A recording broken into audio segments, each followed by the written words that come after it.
Gemara, today's daf is daf Kuf Mem Zayin.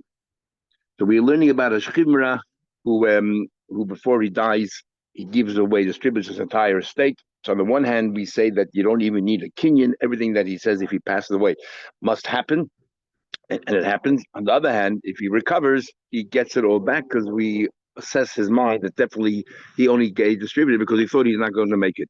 And that's only if he distributed everything that he had. But if he left some things behind, that means he thought in the back of his mind there's a possibility that I'll survive. Then he, on the one hand, he must make a kinyan for it to happen, otherwise it's nothing. Nothing happens. On the other hand, once he made a kinyan, he cannot reverse it. But if he's mitzvah machas meis, if he says I'm dying and therefore I'm doing this and this and this, then it's considered you don't need a kinyan, but he can, if he recovers, he gets it all back. Then we don't care if he only gives a few things away or he gives everything away. So where do we have this idea of a shchimra? You don't need a kinyan, and yet that his dvarim kiksuvim mesurindami. Says the Gemara, about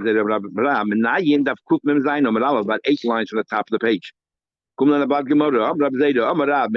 you know the matna shchimra? How do you know it's min Shenemar, it says, even though it says in Minat Torah that many Rishonim hold that nobody says it's Minat Torah. Nobody says that at all. That Minat Torah means it's a smachta from the Torah. So why even referring to it as Minat Torah? There's actually a machlek of the Rambam and the Ritva Rosh Hashanah, what it means a smachta. The Rambam says a smachta is purely there for us to be able to remember this halacha. So we lean on a pasuk in the Torah, and therefore by association we'll remember this, we'll remember that. The Ritva says, I think he used the words chas v'shalom to say that, because he says everything is meduyik. The Torah wanted that this should be midrabban. So this is actually what the Torah wanted. That pasuk actually alludes to this particular halacha, but the Torah wanted it to be in the realm of the Rabbanon, not in the realm of the Torah. So Benayin lemat nashchir I think I forgot who, I think it was Masha even. In the beginning of a comment talk, sometimes we say, it's a mitzvah hasei, it's not Torah, and it doesn't mean that at all. It's just an expression which is only midrabban. Whoever says you can call Avraham is Aiva Basei, and all those kind of sayings. I say, what Mahatayda? Or is it, we use the word asay, but it means only Rabban. We use Mahatayda, it means only the Rabban. Because at the end of the day, why do you have to listen to the Rabban? Because the Torah said, Shalavicha, Lesasur. It says Havartim is nachalos lebita. Havartim is an extra word. That if there's no sons, it transfers to the daughter, as if to say, why is it you don't even need the word Havartim? Just say it's nachalos lebita. Why is it about Havartim? Yesh lo chavor acheres shikazu. There's another transfer that happens just like this. The eizazu matos shchimera. It's alluding to if a shchimera says something. It's a transfer. Kiksuvin and Masurim. Same idea, but for a different pasuk in the same parsha. When the satim is nachalas, like the daughter, nothing, you give it to the brother. And the satim is superfluous. Yesh lach nesina chedesh yikazu. There's another transfer. Yezu matos shchimena, but shchimena transfers it. But Nachman, that's Rav Nachman. Now Rav Nachman says here the way if you take it literally, it's mahatayda, and we're going to see soon. Rav Nachman actually says it's only Rabbanon. So therefore, not to make a steer out of it.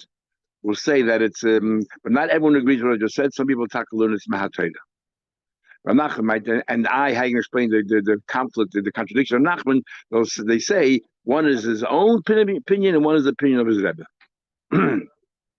Says the Gemara, because here's a Nachman Amar Rabba Barabu. Nachman might tell him Avartim. Why does he use word Avartim? Mahum boy like Rebbe. He needs it. Avartim is not the purpose at all. We need it for the Rosh. The Tanya Rebbe said the Kul Nema Ben Sina and all other Yerushalayim says. Give it over, transfer. The kanem havor means as if you're taking. It's not just a transfer; you're taking it away. The emphasis is you're taking it away from one and giving it to the other, and it's going a bit further. The only one who's able to transfer a nachla from one tribe to the next is the daughter, right? Because the daughter then gives it over to her husband or to her children. And why do we need to know that? From here you learn out that a son yashas his mother, and from here you learn out that a daughter. What do you call it? The daughter yashins her mother as well, and it gets transferred to another sheikh. And here you know that a husband yashins his wife. So we see that that her Yerusha gets transferred to another tribe altogether. So there's nothing extra here. But I'm saying my time, why do you say Zatem? Oh, look at the crows. You can't really make learn something from there. It's common for the Torah to use that word in the Zatem. He learns from the following. In those days, Chizkiah was dying. Remember, Chizkiah was supposed to marry Shaya Navi's daughter, and he didn't want to marry because he saw that he'll have a Russia coming out of it. And eventually Shai said to him, what is none of your business what's going on behind the scenes? You got to bring your children in the world and you do the best you can. And the Abisha made Chizkiah sick, so the Shai should come back to Chayla. So the Abisha made Chizkiah sick, but Yavi love Yishai ben Amos and Aviv. He said to him, Hashem, give your last minute instructions, Ki Meisasa, because you're dying. So we see from here that you always said to him, Tzav, distribute your asset because you're about to die. And he didn't say make a kinyan or give, just said tzav. That words of a shchibana is kiksumzun. Loitia b'tzava b'alma. But loiticha, you won't live. And it seems to me, b'tzava b'alma, just instructions. The fact that we had two psukim in the Torah, and now we're bringing psukim from Tanakh, lends itself to the idea that's only a smachta. Because if it's mahat Torah, what do you bring psukim from Tanakh? Exactly. But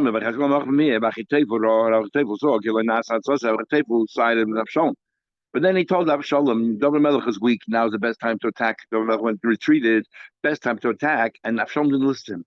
So when Achitofel saw Avshalom didn't listen to him, he knew right away that Avshalom was about to lose. By Yachvesh as Chamor, he saddled his donkey. By Yelech el Beisa Yelida, he went back home. By Yitzav el Beisa, he gave them last minute instructions. By Yechanik, and he committed suicide. 36 years old, he committed suicide. But Savo and David Melech called my Rebbe. But Savo Ba'alma, all he gave was instructions by Yitzav, and that was enough. We learned, talking about Achitofel, Shloisha Dvorim Tziva Achitofel was one of three things Achitofel told his children, Al Tiba Machlekes, never get involved with Machlekes. I got involved with Machlekes, where to get me? The Al Tiba the Machlekes, the same thing, you don't rebel against David because David is a chashuv guy. You know, as he realized that it's all lost, go back. Yeah, the Yom Tov Shalat Sedes, now this is interesting. The Yom Tov Shalat Sedes, Shavuos. But if it's a clear day and sunny, Zarechit and plant wheat. That means it's going to be a good season. My Bubba always used to say that if it rains on the first day Shavuos, it's going in the Northern Hemisphere, it's going to rain for 40 days in the summer. If it rains both days Shavuos, it's going to rain 80 days. Here, have more right here, a little bit like that. We'll see. Mazut Bowl, cloudy day is a good sign. Eat when we learned. I mean, a day. You know, there's no machlekes here. When it says a clear day, it doesn't have to be mamash clear, but like bol, it doesn't mean mamash a cloudy day. I feel a bowl, even if it's cloudy. But if ruach tzafon is if a northerly wind comes and it blows it away and the clouds disappear, zehu butter. That's also a clear day. It's a clear day. Sorry. Yeah, exactly. We're now going to learn about the winds. When we had more what were you talking about? We're talking about the winds, which winds are good, which ones are no good. So we'll learn right here. First of all, before I get to there, you guys rely on Shavuos. We follow Rabbi Yitzchak bar Abdima. He says, don't look at Shavuos, look at Shmini Atzeres. Right after Sukkot. Hakol Seifin, they all look at La'ashna Marach, to the smoke generated by the Mizbech. And you look at the direction of which way the smoke is billowing. Because the wind, if the smoke is going to the west, that means the wind is coming from the east, blowing from the east. If it's an easterly wind. If the smoke is going to the east, then you know it's a westerly wind. Oh, so the Rishonim already asked. It means the Richmond Yuma, if I remember correctly, says that it doesn't mean it didn't move at all. It means it went in a straight line. It could have gone a tilt, but like a matzah. Not, like all over the place, but it went in a straight line. But it did go until you see right here. In fact, that says right here. Not to clap it soften if the smoke went, and he's more explained now. Each wind had a different outcome. Not to clap it soften the wind. If the smoke went to the north, that means it was a southerly wind. That means it'll be a lot of rain. The southerly wind brings a lot of rain in from the tropics. Is aniyim smechem. Now, what happens if there's a lot of rain? If there's a lot of rain, then the food can't stay too long. The fruits, the grains cannot stay too long, which means the price has to come down because the people of the big farmers will have to sell it. So the poor are very happy because they'll buy cheap. The farmers are not very happy. The rich are not very happy because they have to sell it cheap. Is aniyim smechem, the balabatim atzavis. Aniyim are happy and the balabatim are depressed. Why? Suddenly wind means a lot of rain. Upaid as makivin, the fruits will rot. Paket, not the klapi dorim. If the smoke is heading in a southerly direction, which means it's a northerly wind. Northerly wind means is a little bit of rain. Not a lot, not a little bit of rain. Is aniyim. If there's a little bit of rain, then the rich can hold the fruits as long as they want, and as long until the market prices, slowly inch up. So the poor are very unhappy because they have to pay a lot more, and the farmers are very happy. They can do have a good season. Not very much rain.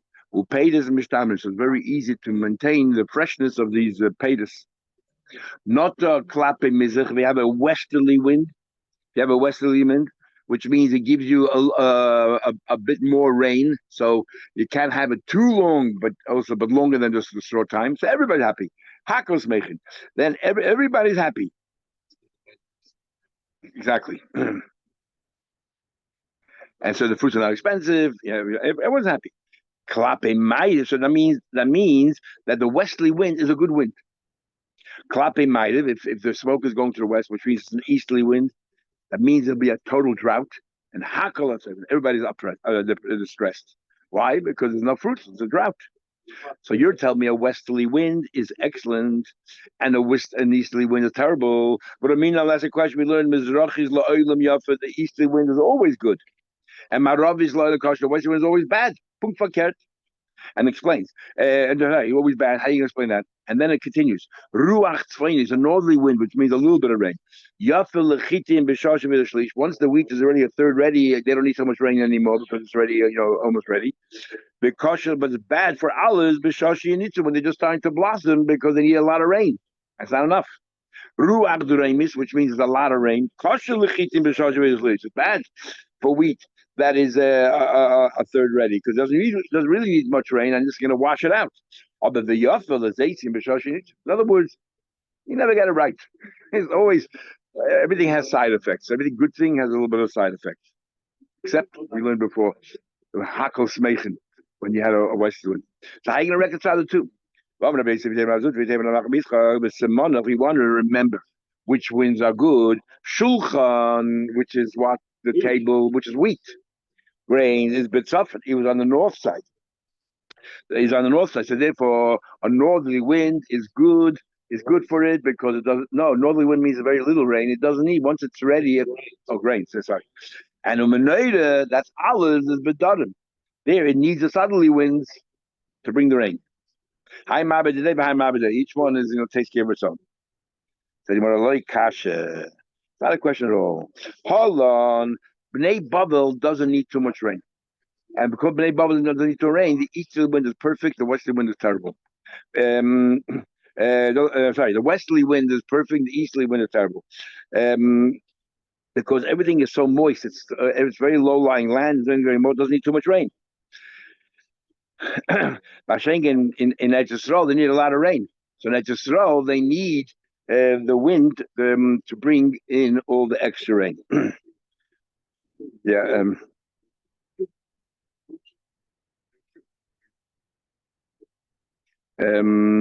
Yeah. Okay, so the first brisa is talking to Yisrael, it needs a lot of rain, so therefore the one wind is good, the other one is bad.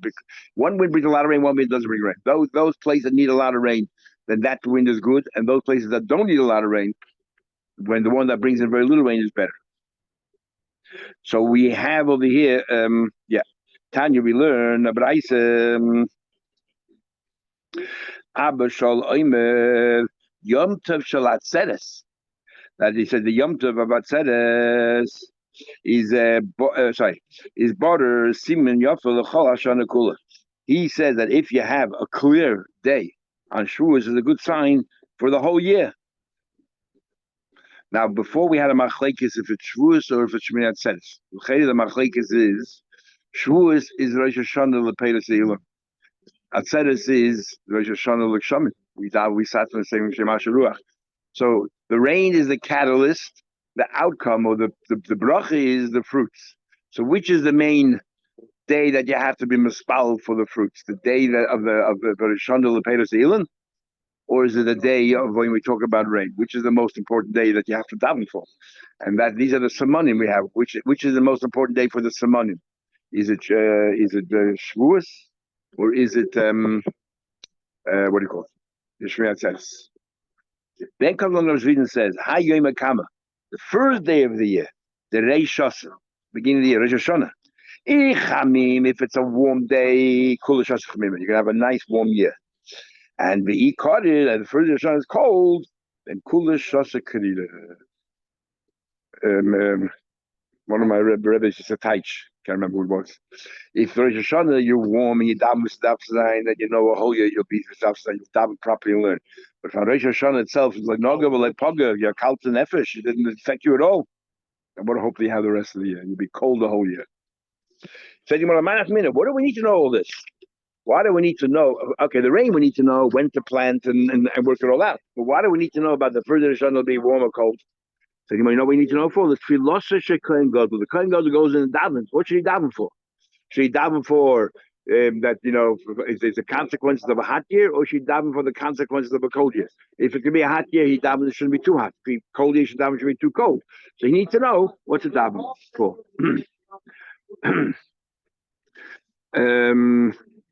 Rav Rav Nachman, Rav, till now you said it's Matayda. Comes along Rav Nir Nachman, Matna Shchiva Midrabana Ba'almahi. It's only Midrabanan Ba'almas. It's an interesting expression. What do you mean Ba'alma? Just say Midrabanahi. So again, it lends itself that before everyone agrees it's Midrabanan. But everyone else brought Psukim. And he said, no Psukim. It's Takan is Achanim. Smachtas, exactly. Yeah, that's what Moshe Shem learned. They're not medayik word ba'alma, but to Chayda, it seems like he's arguing with everyone else, and he said, it's only midrabban ba'alma. Alma means no smachta. Exactly. Stop. And why? Shema titrev daita olav. That maybe he'll go mishuga. So the Shem bring different shots in. I always told you the second shot, but the first shot is that that maybe if he doesn't finish a statement, nothing's going to happen after he dies. Simple as that. So others trying to say, and who cares? Once he's dead, well, who cares? That's why they learn Pshat is that you're going to be the cause of Titza Daitalola. If he knows that it's as if he's dead already because nobody's listening to the word he says, it'll kill him. Exactly. So you're going to be good in that. Says the Gemara. When do we say Divrei Chazal Tzichin Chizik? We say a lot of times. That's why the Rabbana sometimes are stronger than the Torah. That's what I'm saying here. You say, you also agree with the Rabbana, but you're trying to find Psukim Remez. I'm telling you, there's no Remez in the Torah. It's Tam Achamim on its own. Did not say that. Even though you're saying it's only the Rabbanon, I'm going to ask you a question. You tell me it's only with the Rabbanon. No, maybe a Rabbanon that is an asmachta is a stronger Rabbanon than Rabbanon Ba'alma, as we'll see from the most question. Even though Shmuel said, and he had it a number of times, if somebody sells, so Shimon owes Reuven $100. Documented. There's a shibud on the karka, a shibud on the goof.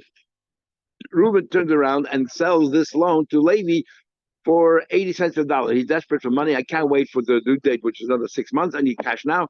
So he sells it for 80 cents a dollar to Levi. And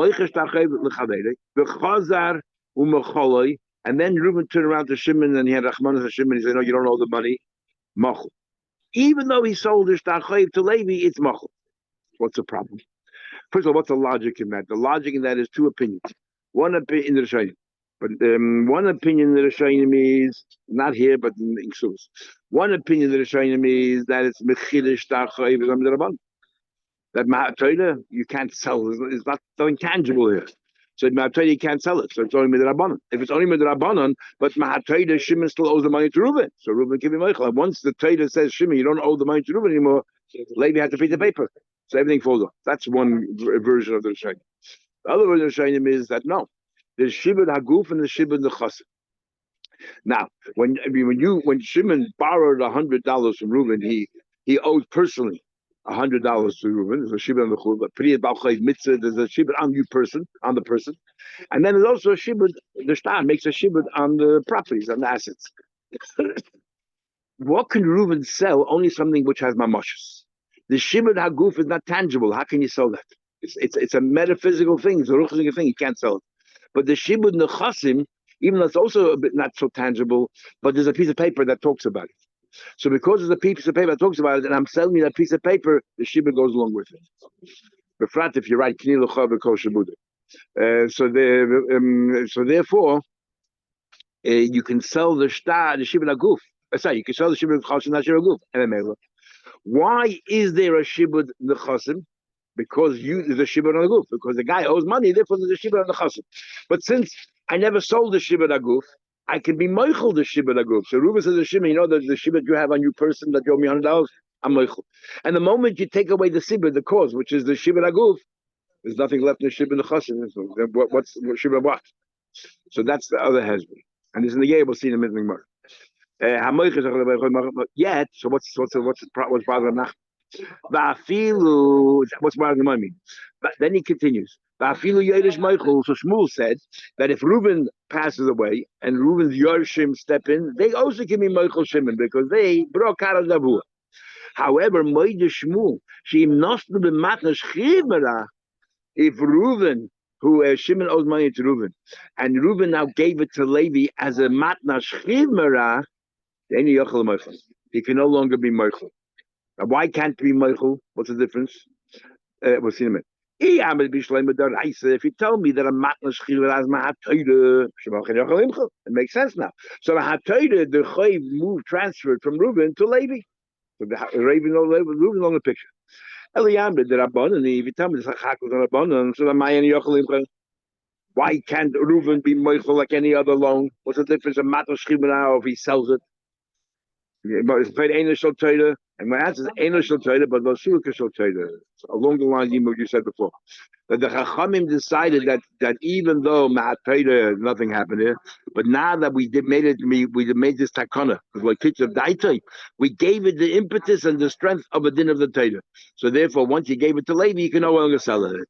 You can no longer sell it. So the somebody showing you shot that a matna shchivmera, whoever he gives it to, that person now becomes a Yiddish. What was that kind of chamim? That kind of chamim was, it's not just a matana. That person becomes a Yiddish. And because that person becomes a Yiddish, he is the Yiddish. And once you distribute something, the other brothers can't have any effect on him, and therefore the Yiddish can be Meichel. If that's the reason, says the Rif, another Rishonim, what about the Shchivra himself? You just said that Moide Shmuel, that if it's a matter Shchivra and gave it to Levi, you cannot be Meichel the Shimon. You can't be Meichel the Barur. That's the children of Reuven. What about Reuven himself, the Shchivra himself? According to that version, if he just like the Shchivra, if he recovers, he can. It all comes back to him. Saying over here also, if he recovers, he can take the loan back from Levi and give it back to himself. If the word is that he's treated like a Yiddish. If the word is that he's not treated like a Yiddish, is more like Mitzav Lachameis, then it makes no difference. Reuven or the children, neither of them can be Meichel. Very interesting machlekes are showing. If we pass continue the Gamila Krameir, which means, okay, so Reuven was Meichel Shimon, you no longer owe the money. But Reuven sold to Levi a contract. Now he caused Levi a loss. Levi paid him money for a loan contract that Reuven now messed up. And right was Meichel. So Reuven has to, if you're holding Dina Gamila Krameir, which most Paskin Krameir, then Reuven has to compensate Levi. Big machlekes is showing him how much. The star says on it $100. Levi paid 80. So what's the guy mean? What he paid or the loss that you caused? Big machlekes. Anyway, according to Rashbam, it's only what he paid. According to Taisus and others, it's the value of the star. Amr Rav Nachman Shchiv says Yodar Pliny Bebaisa. He says, you know what? I want Yanko. And we said before, everything Shchiv Merah says you got to listen to. I want Yanko to live in this house. So he says, or Yoicha Pliny paid his decals. I want that person to eat the fruits of my palm tree. The problem is the palm tree, there are no fruits there. So Dover Shalom Aloylam. But it's the Shchiv Merah saying it. The problem with live in the house, what are you giving him? You didn't say the house should be his. You didn't even say the house should be his and just for living purposes, like a life tenancy. You just said, I'm giving him the right to live in the house. So what are you giving him? It's no mamish. If I'll be a healthy person and I made a start, I'm giving you to live in this house, it's a worthless piece of paper. Because what are you giving? There's no mamashas here. But here's a shchibana. So what happens? Also, even though there's a shchibana, it's nothing. In other words, the rule is going to be, That which a healthy person, if he would have made a proper kinyan, would have been effective. The Shchivmana didn't make a kinyan, he just said it. It's good enough. But if a healthy person would have made a proper kinyan, nothing would have happened because you're not selling a commodity, nothing was sold. So then even though you're a Shchivmana, also nothing happens. So the Gemara says the following. He's not koine ad sheyem, and he has to say, Tnu bayizel leplain the other body. I'm giving you this house in order to live. Oh, now I'm giving you something. I'm giving you the house, but not to keep, but to have the right to live there. Or Tnu dekel zel leplaini v'yechel peiraisa. I'm giving you the palm tree for the fruits. So the kinyan has somewhere to be chal. So what are you going to ask? We see often in Gemara they sell rights, like the right to be a tax collector or the right to operate a. No, we don't. That's a guy the government does. In the Jewish law, you have to give something tangible. Something tangible. We have a business chef to make an arrangement, whatever it is, but it be something tangible for you to have ownership, transfer. What am I transferring? Says he remember so came from here. The Sobram Nachman holds milsa the body is shivna. If a body could have done it with the proper kinyan, then shivna has it just by saying. The less of the body, less of shivna. That's the question. Nachman shivna shamar. Shivna says tnu halva osi leplani. There's a milva peh. This guy owes me $100. Shimon owes me $100, but there's no star. In a star, I'm giving you the star, and then the star brings along with it all the debts, all the the shibudim. There's nothing here, no piece of paper, nothing. You owe me orally $100, right? And you're not denying it, because otherwise, it's what I'm talking about. You owe me $100, and I say, you know what, Levi, I'm giving you matan shchivra that loan, transferring the loan. So according to you, shchivra sha'amar through halva leplani. So how come? Tell me. The din is, Nachman said it's transferred. But how? A body would have done that. Nothing happened because I can make a king. I can make a king. What am I giving? The money was spent already. There's no money left. Even if he didn't spend the money, according to Moses Shayim, it's as if it's spent already. So what am I giving? And the Shibir Aguf you can't give over. So what is it? Nothing. The I've got the less of the body. My body doesn't work. Answers the Gemara. Yes, it is. By two answers. Now, Papa says, "Hoyil the Yosh." That since this person is this makabel matana is like a yoidish, and the fact is, if Reuven dies and Shimon owed Reuven $100, Shimon now owes the money to the Yoshim. So therefore, and we're treating the recipient of this matana as a yoidish, not as a makabel matana, and therefore it works. And therefore you can do this transfer. And or the other answer, yes, we learned yesterday. The three things that we have timer. One of the three things we said halachas that don't make sense is the concept of maimed shloshton. If the lender, the borrower, and the transferee are all standing together, I can say, you know what, the money that you owe me, I'm transferring that person with maimed shlosh in front of those three, and it's transferred. And you can't change your mind, nothing. You don't need to make a kinyan, just those words there, maimed shlosh. So a body can also do it. There is a way for a body to transfer an or alone, and that's why it works there. No matter when the Shayim actually asked an interesting question there. We learned yesterday that we do the whole idea. The whole idea of a shchimna is umdana. The guy is dying, and he says, "I'm destroying all my assets." If he comes back to life, he recovers. It all goes back to him. Why? He never made a tanai. He never stipulated, "I want it back." We say that he only gave it away because he's dying. No. So it's the same thing over here. If he says a bias lodabar, what do you mean? We know what he means. He means, I want you to be able to live in my house. So he should have said, not just I'm giving you the house, I'm going to give you the house in order to live in. So imagine he said that. Why don't you say umdin over here, just like we say everything else? So the general answer is we don't say umdin everywhere else, even by Shibra, only in two things. Only where it's to do with gittin, because we want to help the woman out. Iguna, we don't want her to be stuck with a yavam or stuck without a living, without a divorce. And the other case was the shchimara when he's there to protect himself. We know that we even had it before. Even the Gabi his son, we said a father, the Gabi his son, he's still more interested in himself than his son. We know, no question. It's not probably 100%. If he knew that he was going to live, he's not going to give everything away. He has to eat tomorrow. He has to have a roof over his head. So when it's a non-sadi, 100%, that's only a gain of nafshe, things which are negated to him.